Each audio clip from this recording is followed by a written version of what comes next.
Heritage మిల్క్తో పాటు Chakra gold అయితే tea పొడి అయితే ఫ్రీ అయితే వస్తుందండి, చిన్న ప్యాక్ అయితే. సో మేము ఎప్పుడు రెగ్యులర్గా జెమినీ టీ పొడి అయితే వాడతాం అనమాట. సో ఇది కూడా ఎలా ఉంటుంది అని ట్రై చేయాలనుకుంటున్నాం.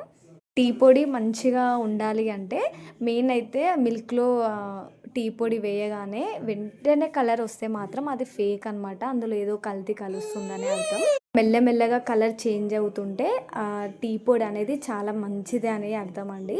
సో మేమైతే ఎప్పుడు జెమినీ పొడి అయితే వాడతామండి. సో నాకైతే చాలా మంచి ఫ్లేవర్, ఇంకా బాగుంటుంది అనమాట, టేస్ట్ కూడా నాకు బాగా అనిపిస్తుంది. ఇంకా మేము రెగ్యులర్గా అదే వాడతాం. కానీ ఇప్పుడు చక్రా గోల్డ్లో ఇది కొత్తగా వస్తుంది కదా, సో చాలా ఇలాచి ఫ్లేవర్ అయితే బాగుందండి, అరోమా అయితే చాలా బాగుందండి, టేస్ట్ అయితే నిజంగా సూపర్గా ఉంది.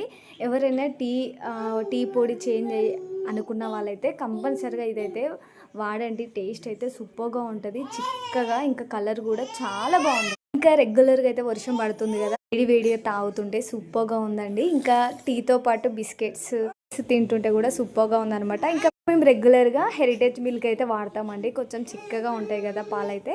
సో మీరు ఏ టీ పొడి వాడతారు, ఏ మిల్క్ వాడతారో కామెంట్ అయితే చేసేయండి. Thank you for watching. Bye bye.